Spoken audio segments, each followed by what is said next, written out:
Alors, bonjour à tous. Donc, on va à présent écouter la deuxième présentation de cette matinée. Donc, elle est intitulée Décrypter automatiquement la parole des patients atteints de cancer, s'exprimant dans le monde des médias sociaux en assurant l'explicabilité des classifications.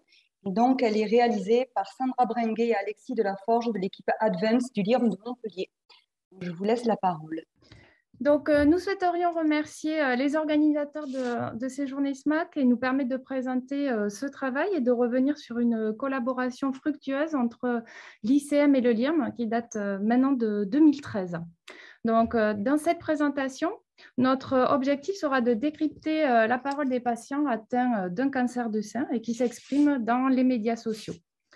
Donc, aujourd'hui, les médias sociaux permettent une grande liberté d'expression et sont un moyen de communication populaire, en particulier parmi les patients atteints d'un cancer du sein. Et on va trouver différents types de médias sociaux. Donc, des sites généralistes dédiés à la santé de type Doctissimo qui sont peu modérés, des sites de mise en relation de patients de type Patient Like Me, des forums dédiés au cancer, portés principalement par les grands organismes de recherche contre le cancer, comme les Impatientes, l'INCa ou la Ligue contre le cancer. Et puis, des réseaux sociaux beaucoup plus informels, initialement non dédiés à la santé et qui vont être détournés, comme le collectif Octobre Rose sur Facebook. Donc, sur ces sites, on trouve différents types de communication. Des publications partagées par des médecins, des lobbies, des associations de patients, des commentaires de patients qui vont souhaiter partager leur vécu de la maladie ou rechercher des informations ou du soutien ou encore réseauter.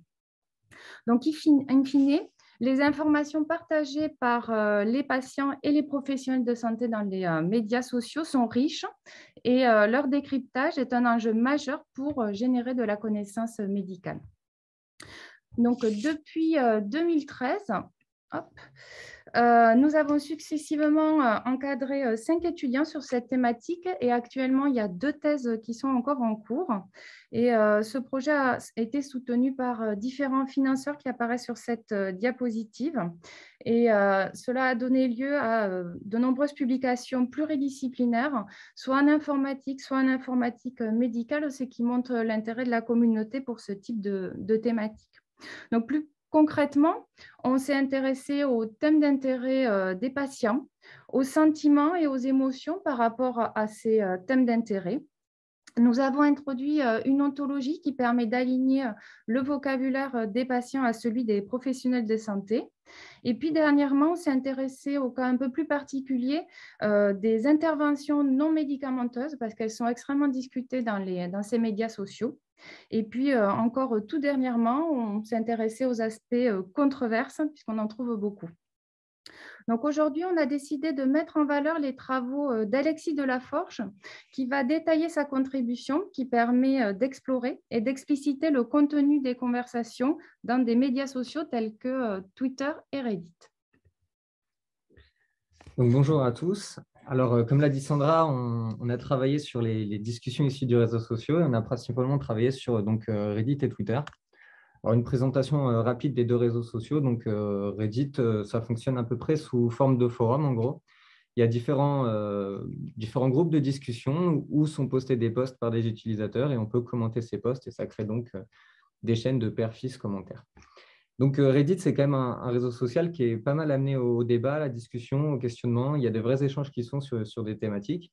Et d'un côté, Twitter, donc c'est un réseau social où les utilisateurs ne fonctionnent pas dans des fils de discussion et publient sur leur page, en fait, et sont limités à 140 caractères. Donc, c'est plus du domaine de l'affirmation ou du partage d'informations que du réel espace de débat. Donc, la présentation qui suit va se présenter en 3 parties, en gros. Donc, la première partie sur la labellisation des données, donc des données extraites des réseaux sociaux. Ensuite, sur la visualisation des classifications issues des réseaux de neurones pour le travail sur une classification binaire, mais où on travaille sur un seul label. Et enfin, cette dernière partie qui travaillera de la même manière, mais sur plusieurs labels. Donc, dans le cadre des INM du cancer et de leur discussion sur les réseaux sociaux, il n'y a pas de jeu de données étiqueté. Donc, il a fallu tout d'abord aller extraire des données. Donc, on s'est intéressé à des mots-clés, donc bien évidemment le mot-clé cancer, et aussi tout ce qui est relatif notamment aux symptômes ou aux besoins d'aide ou aux questionnements. Et à la suite de ça, l'objectif, c'est de labelliser sur ces postes qui parlent, les INM qu'on a pu identifier, les maladies, les symptômes qu'on a pu identifier, etc., etc. Ici, pour vous donner un petit exemple, en orange sur ce post extrait de Reddit, on peut, grâce à ces informations, deviner qui parle, donc le locuteur. Donc ici, on sait par exemple que le locuteur n'est pas une personne atteinte du cancer qui utilise une INM, mais c'est un proche d'une personne qui est atteinte du cancer. Ensuite, bon, on voit les INM qu'il évoque ici, notamment il parle de THC, de cannabis, de CBD. Il dit, lui, par exemple, à la ligne 4 ou 5, que lui, il est consommateur de cannabis.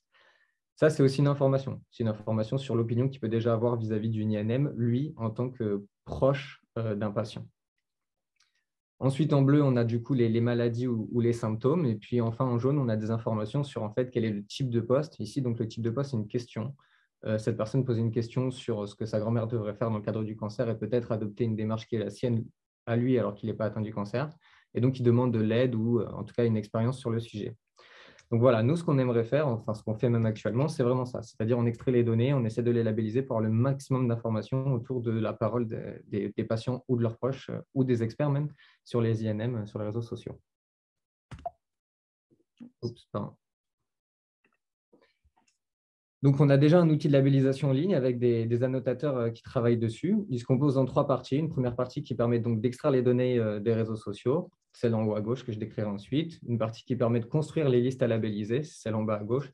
Et enfin, la partie labellisation qui montre donc le post, la liste à labelliser, les commentaires. Donc, sur cette première partie, tout simplement, lorsque les annotateurs développent une certaine expertise en étudiant les posts, ils sont parfois amenés à découvrir des INM qui sont pas encore référencés dans l'outil ou sur lesquels on a peu de données. Donc, ça leur permet d'aller chercher des données supplémentaires sur celles-ci. Donc, ça fonctionne d'une manière très simple. Ça fonctionne sous système de mots-clés, avec en plus pour Reddit, vu qu'il y a certains fils de discussion, enfin groupes de discussion, la possibilité de chercher dans un groupe précis. La deuxième partie, elle, permet de construire la liste à labelliser. Donc, on peut choisir une liste aléatoire ou plus finement, on peut chercher selon les hashtags, selon les groupes de discussion Reddit duquel viennent les données, ou selon parfois les INM ou les symptômes qui ont déjà été évoqués. Ça permet notamment de diriger dans une direction la labellisation s'il manque des données sur une INM précise, par exemple, ou si on s'intéresse à un symptôme précis. Et enfin, du coup, on a l'espace de labellisation.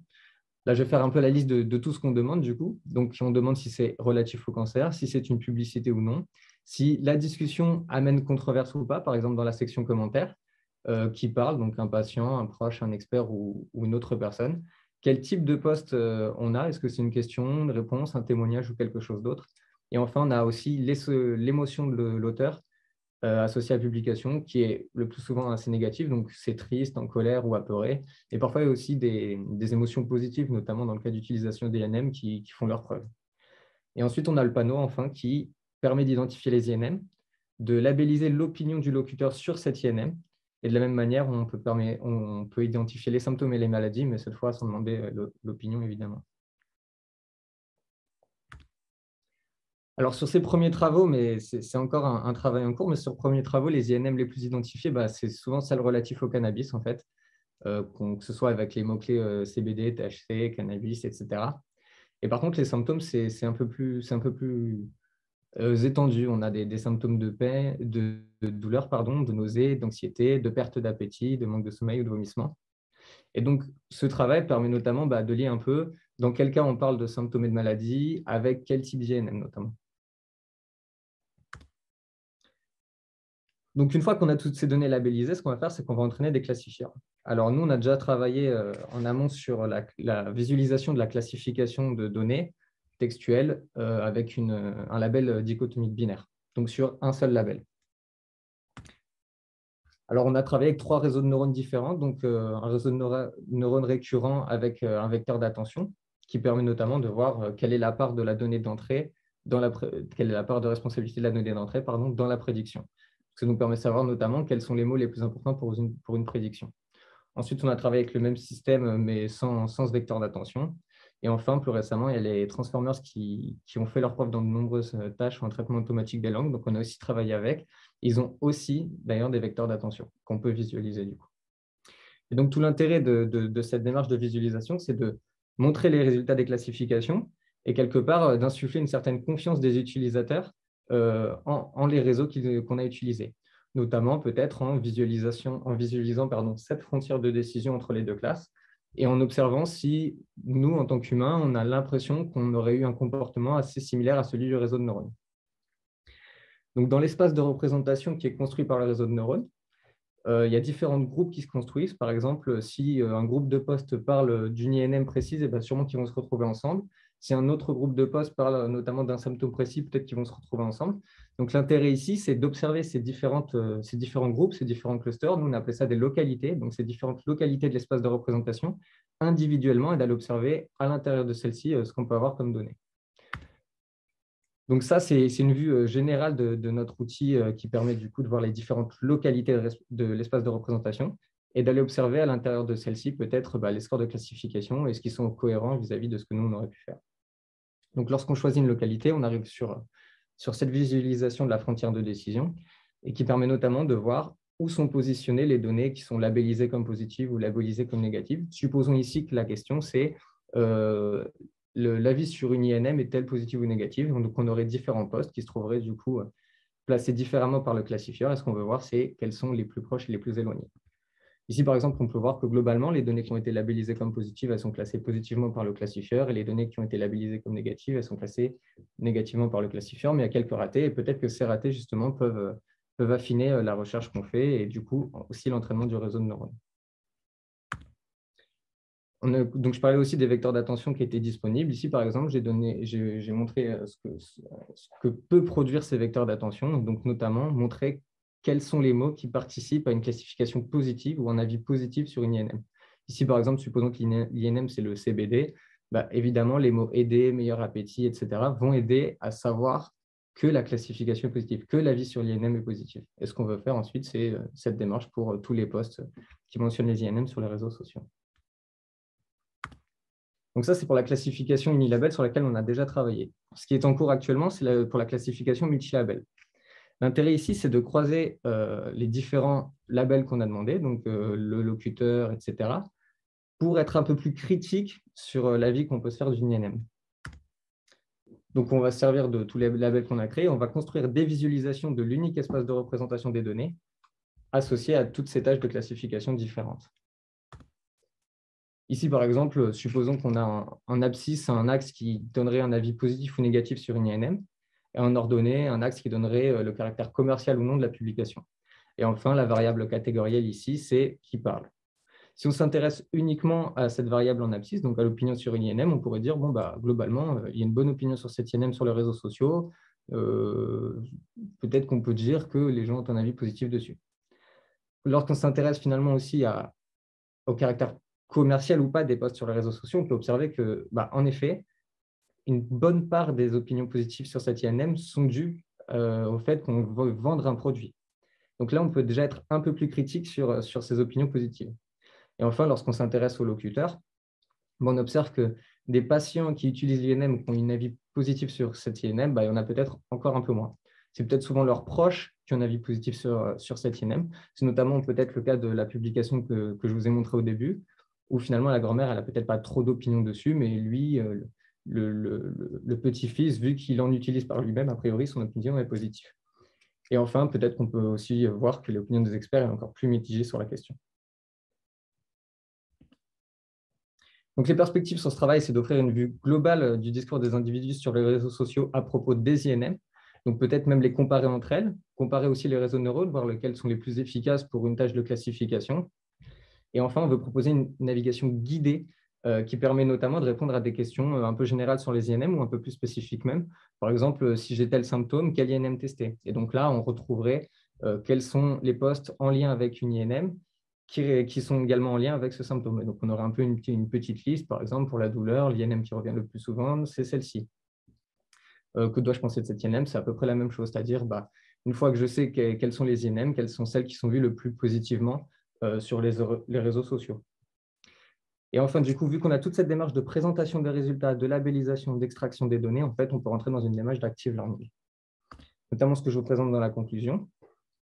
Au final, on a d'un côté la machine, d'un côté l'homme. Donc, la machine qui s'occupe d'extraire les données, de les classifier et de présenter les résultats avec cette démarche d'explicabilité des prédictions pour insuffler de la confiance des utilisateurs. Et on a de l'autre côté l'homme qui lui analyse finalement les résultats présentés par l'ordinateur, qui labellise éventuellement les données. D'ailleurs, vu que la présentation des résultats, on a différents scores de classification, on peut décider de diriger la labellisation vers, par exemple, les données qui sont proches de la frontière de décision, pour lesquelles les réseaux de neurones, du coup, sont assez incertains.